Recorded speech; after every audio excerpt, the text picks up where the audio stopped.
Hi.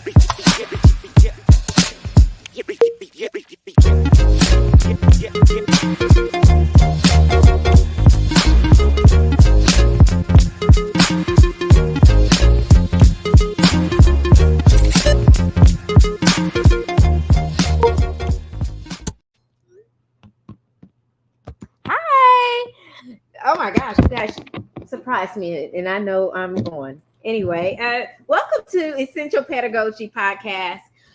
This is a podcast that was created to bridge the gap between insiders and outsiders in education so that we can be more compassionate towards one another. Lots of people, lots and lots and lots of people really do not understand the structure and complexity of the public education system in America.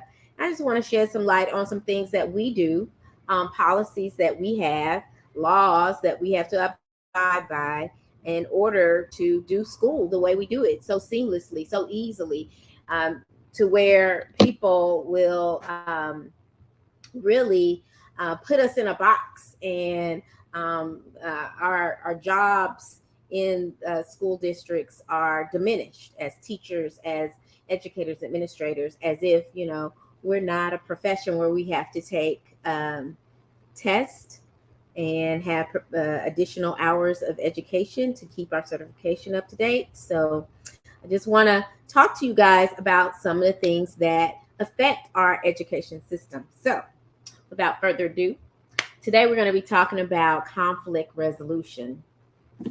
The reason why I chose this topic today is because in recent news, and I live in the Dallas-Fort Worth, in recent news, I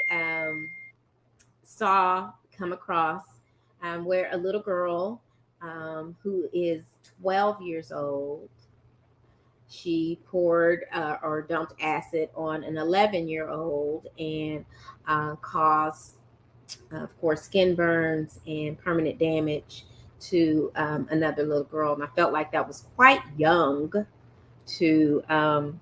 for that kind of situation to happen. Don't know all the details on that. It happened in the Detroit, Michigan. Well, I don't know if it's Detroit, but Michigan area. And then in recent news, there was a court case where a young man out of Arlington, Texas, who actually, I think he was in Mansfield, not Arlington. He was at Mansfield in the high school there, and he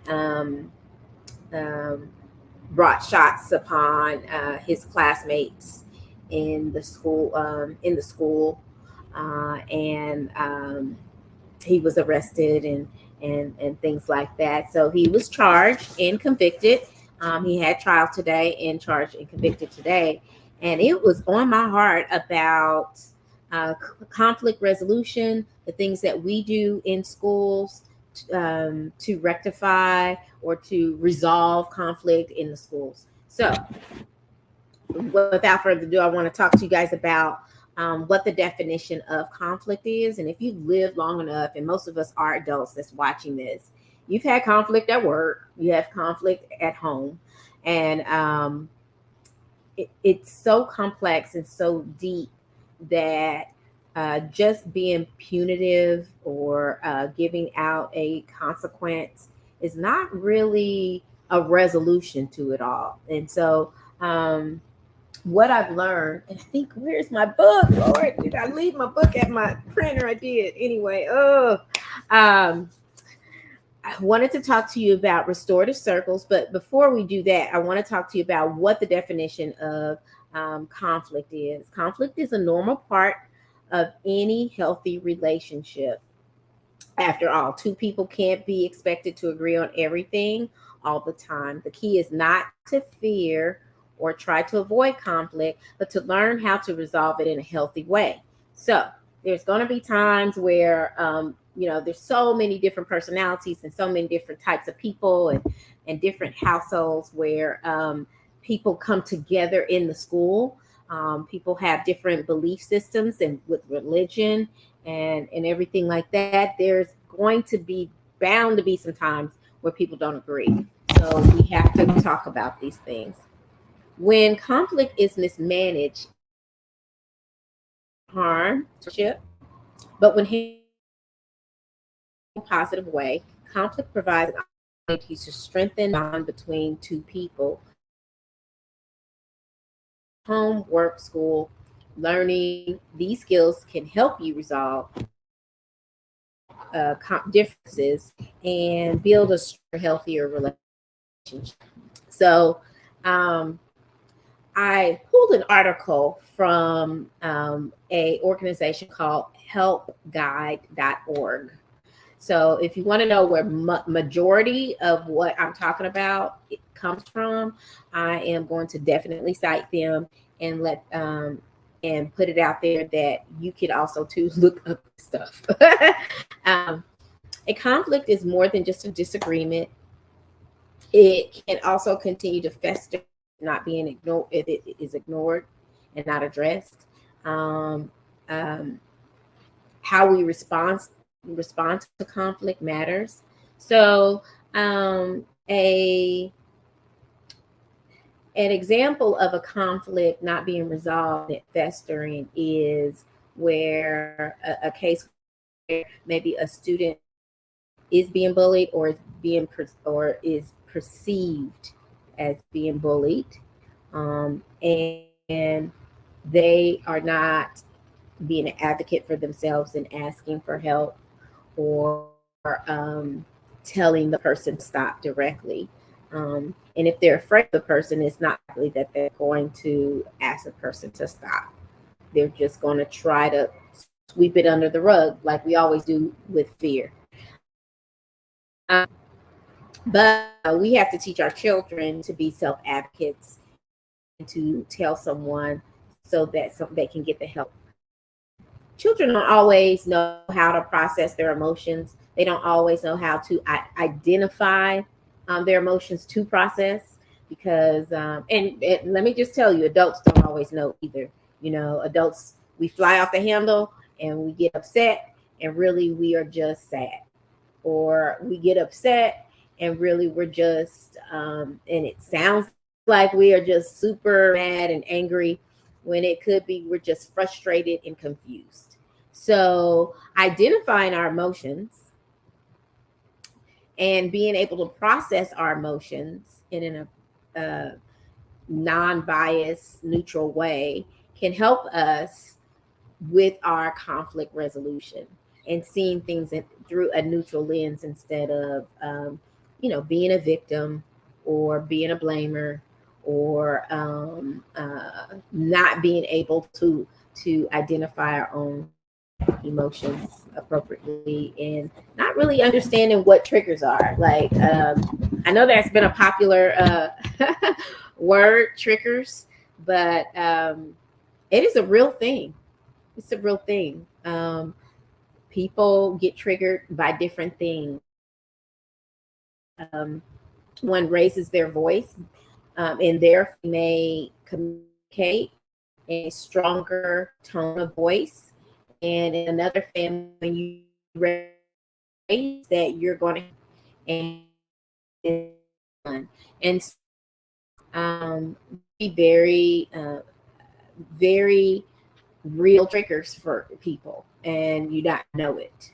I try to start my classroom, um, introduce my students to me because I'm a little person.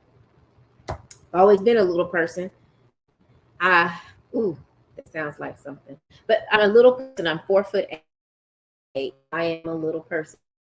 My children say I'm not. I have a strong, loud voice, and I have to give my students an opportunity to know that I grew up in a different type of culture where speaking loud and strong it does not mean I'm angry.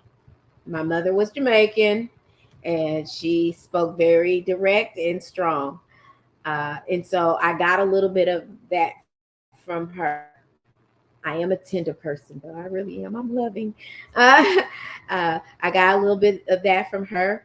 And I try to teach my students, like, hey, if you've ever heard an African person speak, you may feel like, without knowing, the whole situation, you may feel like they may be mad because of the inflection they use.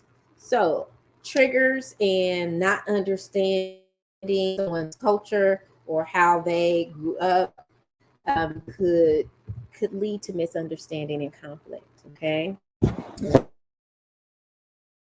Yeah. Uh, Sometimes we have to understand how to try to stay calm during conflict when we know we've been triggered, right? And that really is a big adult thing. Like, a lot of adults have not mastered it. So we have to try to be cognizant of it, and to have some self control, which is a muscle. The more you use it, the better you're at. The better you are at it. So some causes of conflicts can occur. Uh, mhm. Disagreements on values, motivations, perceptions, ideas, desires. These are some things that can cause conflicts within marriages, um, in schools. If anyone has a perception of how you don't like me or you don't respect me, that can cause um, some conflict. Misunderstanding of someone's tone in an email can cause conflict. But we have to remember that, everything is not all about how I feel or how I look at things, but when you're working with people, you have to think that everybody's idea and viewpoints have some kind of validity or value to it. So if we come from that, perspective, then we can come into conflict resolution in a more day. So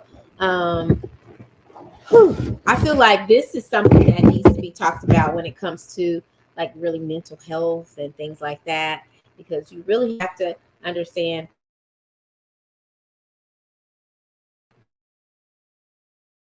to school to do this. Now, not all school districts subscribe to this, but we do what we call restorative circles. And what that is, it's uh, I think it started in the the prison reform system, where um, people who had minor aggressions or minor like misdemeanors and things like that, instead of putting everybody in jail for something silly as stealing a bike or what have you, what was developed was restorative circles. So if the perpetrator, was caught with the bike, and it was reported to the police and things like that, well, a judge or whomever who was in charge may decide to have some type of restorative circle with the aggressor and the person that experienced the loss. And maybe and what that restorative circle looks like is not just those two people, but someone in a authoritative figure to kind of mediate um, the situation, and also maybe witnesses and support systems on either side, so that um, no one is intimidated emotionally or intellectually. So when they have specific questions, and they're able to speak both sides without interruption, then they can have a better understanding where everyone comes from. It has happened with a lot of misdemeanors, and We found it to be very useful in schools instead of suspending and expelling people, that sometimes we can come together and do restorative circles in order to restore conflict. And lots of times we see that students who have had fistfights, pulling hair, and knocking people out, and talking trash on Snapchat chat and all this kind of thing, that they actually become friends at the end of it, because they have more in common than they would think. So just talking about some things that kind of gets in the way of resolving conflict is self-serving fairness. Something that is just a thought process of want my I want my my uh, side to be, and I'm right, and this is what I want as a result of what happened, right? So self-serving fairness is some traps that we can fall into, interpretation that could be erroneous, overconfidence that you are right, like overconfidence can be. I remember, y'all, my ex-husband did not want help years ago with his resume. Well, he's a very smart individual, engineer degree, and all of this. And I was like, look, can I look at it? I don't know if he valued um, my input, and I'm not an expert on resumes, but I could see on the very first line uh, there was a mistake, and he was like, no, this, that, and the other, yada yada yada, and I was I didn't have such a great heart like I do now, so I've evolved. So I saw the mistake, and he did let him send that resume out the way it was, and he had the word career misspelled on his name. And since he didn't listen to me, I was like, you said it like that then. He had two R's on career at the end. Uh,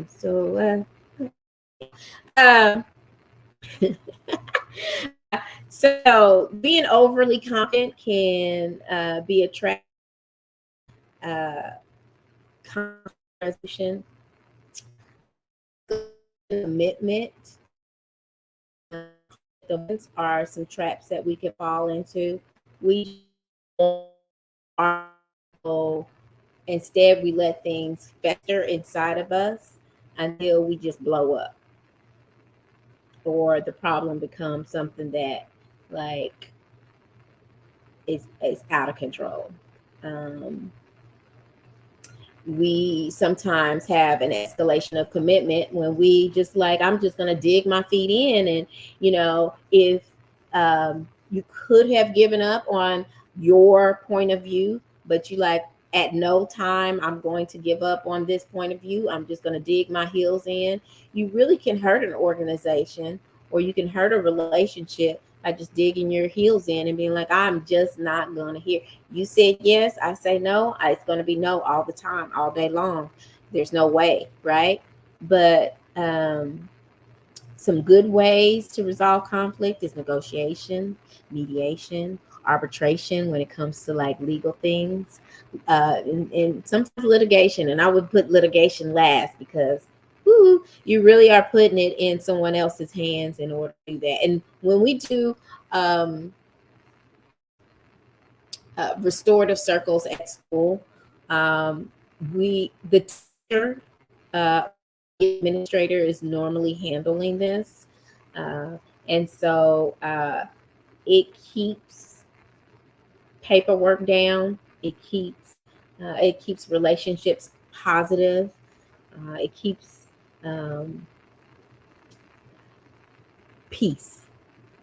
And I think that's our overall goal when it comes to keeping our machine of look, our whole reason that we're here in education is for our learning. They can't learn if conflict within the school. So a lot of have what we call positive actions before conflict into being is helpful to prevent conflict. Hard to have conflict with people that you have something in common with.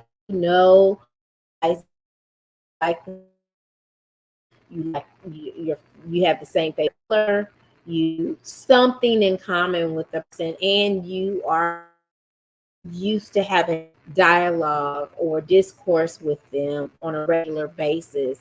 It's hard to have a fight. You have a big conflict and fights when constantly communing with one another on a deep, not this won't always happen, but at least you can come to a resolution easier when you have, those preventative circles. Whether you get to know it or not, have in school systems, most of our public systems um, supportive circles for into a office referral or a call to a police officer of some sort. Sometimes your schools will involve parents, and that usually not a student, it's like a student teacher type of conflict. Example, I had a student. I don't know if you guys the story before, but I had a student. She was a very difficult student. She joined our class later on in the year. She had some home life difficulties where she was bouncing back from mom to dad. So, not that the students didn't know her because they knew her from elementary, and I teach middle school. But when she came back, it was like eye roll. She's weird, whatever.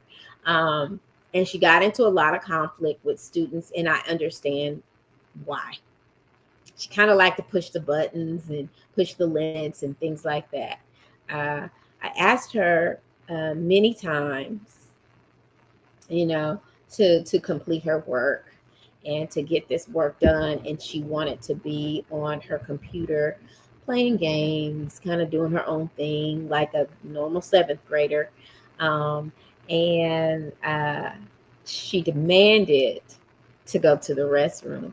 And I was like, you know what? I'd be happy to let you go to the restroom. You can show me that you did some work today. Like, I really would love for you to do that. And she said to me, because this has happened in my class before, and she witnessed this, where someone else walked out of my class, and she told me that I will walk out because I won't get in trouble. And I am going to the restroom, whether you give me permission or not. And I told her, I said, I am going to write you up if you do this. And she says, I don't care because I know I'm not going to get in trouble. Well, lucky for her and me, I know, lucky for her and me, uh, I had already been in communication with her father, who she now lived with, and about other behaviors and about, just, not doing some of the things that I'd like her to do or coming to tutoring, whatever. I'd already been in communication. So she decided to walk out, and I changed my mind about writing her up because she was probably right. That was a minor infraction. She doesn't walk out of every class or all the time. In the eyes of my administrators, that would be a minor infraction. But in my eyes, it was a opening to a mindset for all the students in the classroom to be rebellious and not listen to what I have to say or my direction. And so, since I have to stay in control of the classroom at all times, I have to be the authority figure in the classroom. And in order for anyone to learn from me, the students have to take what I say seriously. And if they don't follow my instructions, and if it is demonstrated over and over again that they don't have to, then they won't, not for a test, not for homework, not for anything. And it's imperative that they have confidence in what I say, and they have buy-in in doing what I tell them to do. So anyhow, instead of writing her up, I decided I would give her father a call while she was gone, gallivanting in the hallway. She had asked to go to the nurse too, so it wasn't just a bathroom thing. She just wanted to be out of the class and not do what she was supposed, because I kept kicking her off her game. Uh, so she just wanted to be out of the classroom. So while she was out gallivanting in the hall, I was like, she wasn't going to do any work anyway. So I decided to give her dad a call. I stepped out in the hall and I called her dad. And I told him, I said, hey, your daughter just walked out of my class. I need for us to partner with resolving this. I said, in lieu of me writing her up and her getting in trouble, I would like for you to partner with you. And this is what I'd like for you to do. I would like for her to make up her time with me after school that she missed during this class today. I would like for you to make sure that she gets her homework done. And I need an apology letter written. And he said, you got it. I said, and this is in lieu of writing her up, because I have every right to write her up. And he was like, oh no, you got it. She needs to be grateful that you're not writing her up. And if I tell you that type of partnering with a parent in restorative practice, instead of being angry and like, I'm going to put my foot down and she's going to know who's boss, that kind of thing. It was much more valuable to partner with a parent and to get that done. That little girl came to tutoring after school. She was hungry though. I had to give her a snack. Uh, she came to tutoring, did as much work as she could, and I wasn't prepared to stay after school for many hours, but I held her for about 45 minutes and I sent her on her way. And the next day, she had an apology. She had an apology letter to me. She had an apology letter to her parents that she let me see. And she apologized in two separate letters to me, one for not doing her homework and one for walking out of class. And I have those letters. I have them to this day. And her behavior changed because she had to write those letters. She had to acknowledge her behavior. And she actually acknowledged in the letter that, she needed to be thankful that she had a teacher that cared enough to make her try to learn and all this. And I know that came from her father. And that seventh graders don't always realize that. But she knew what those words meant. And our relationship was not perfect after that, but it was much more respectful.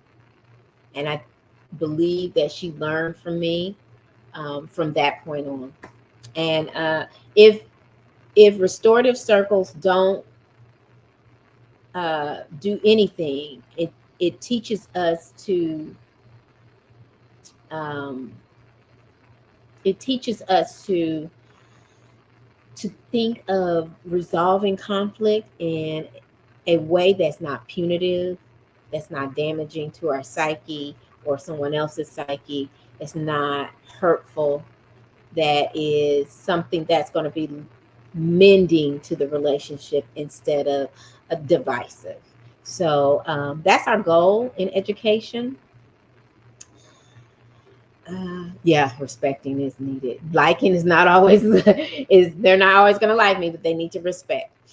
So I just wanted to put that out there because a couple of things bothered me about some of the news things that I saw recently this week about the little girl who threw acid on another little girl, and they were very young.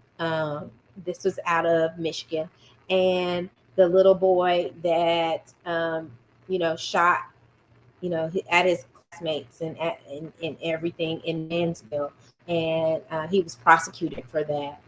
And I just wonder how differently they would approach conflict if we were all taught a different way how to handle our anger, how to handle our frustrations, how to recognize when we're triggered, and how to try to have self-control.